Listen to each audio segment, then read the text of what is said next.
I think many of us share in that hope, but many of us also know the way things are going in this country.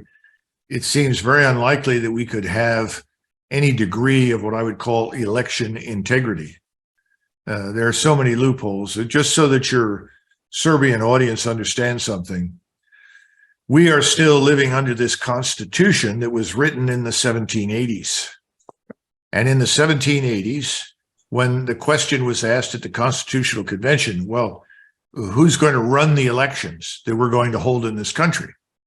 And remember, we had at that point no federal government at all. Somebody said, well, we don't have a federal government.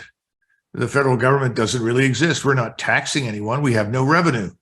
So somebody said, well, then the states are going to have to run the elections. And so how elections are run rests in the hands of state authorities. We have 50 states. Yeah. There's no uniformity in terms of how the elections are executed. I mean, I don't know what it's like in Serbia, but in most European countries, I'm familiar, obviously, with Germany. If you go to the polls in Germany, you walk in, you have to have your documents ready to prove who you are, that you're a citizen, that you're a legal resident wherever you're living. And then you are checked for your party affiliation. Do you belong to a party? And there are members, representatives there of the parties. Everybody looks at the documents, looks at the individual, and everybody has to agree, yes, this person should vote. Then you're handed a paper ballot. You fill that out privately, and that goes into a box. And again, it's all supervised and policed carefully. Yes. Well, that's what we need in the United States. And if we had that, then I would tell you, absolutely, I'm quite confident the American people would support what you're describing in terms of policy, position, and outcome. But that's not the case. And if you're operating with these phony absentee ballots, you end up with 16,000 ballots for people who are lying in cemeteries somewhere, Sure. who are eagerly counted when they shouldn't be, or hundreds of thousands or millions of illegals who are allowed to vote when they shouldn't be able to vote. You end up with these outrageous tallies, which is what we saw. I mean, suddenly we had Mr. Biden, who had more votes from the Black community than Mr. Obama. Well, that's quite an achievement, you know. I mean, it's just nonsense. So I think the election integrity question is a big one, and I don't know that I can forecast anything right now. Sure. Finally, I think we all understand the depth of corruption that keeps coming up from the Biden administration. And you have mentioned some of the same faces that have appeared in the 1990s in Yugoslavia, in the Balkans.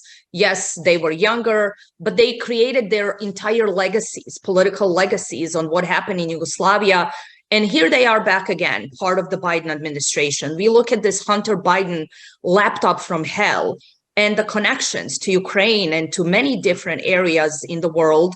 There was an informant that came forward, and the FBI has the information that the Biden family is deeply corrupt, has received millions of dollars from foreigners while during Barack Obama's presidency.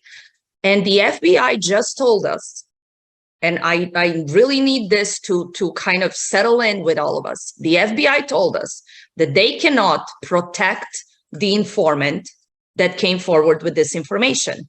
And they have informed our congressional representatives of this. How is this possible?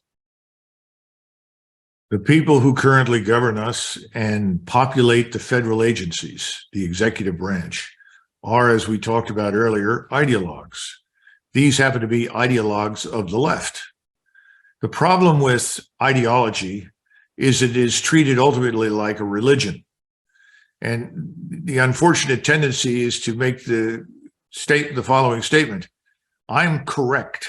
I, as a leftist ideologue who runs the FBI, who runs the CIA, who runs the National Security Agency, who is running the Pentagon, the Department of Defense, whatever, I am right and I am morally superior to everyone else. If you disagree with me, then you are morally wrong.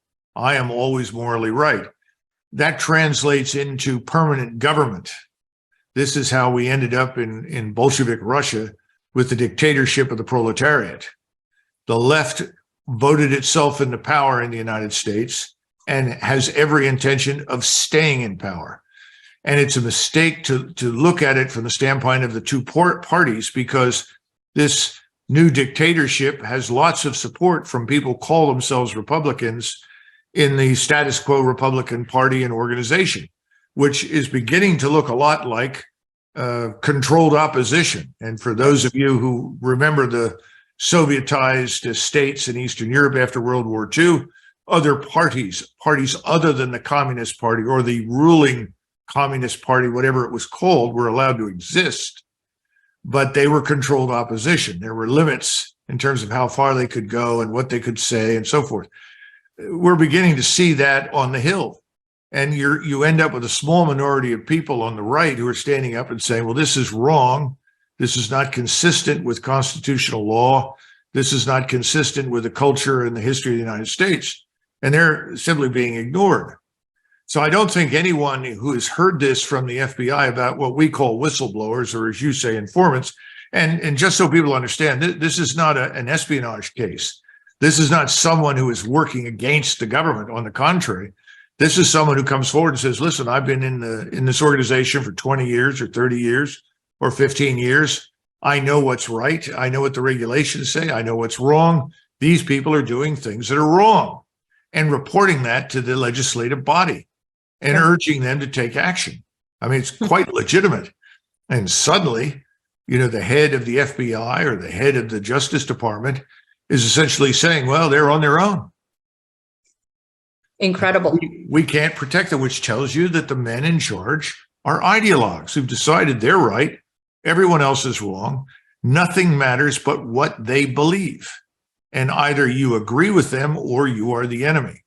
This is a terrible, terrible dilemma.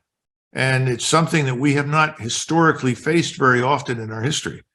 It's not going to end well for any of us in the United States. But this is part of the paralysis that grips us in foreign and defense policy. We're on a path over which we Americans have very little influence at this point.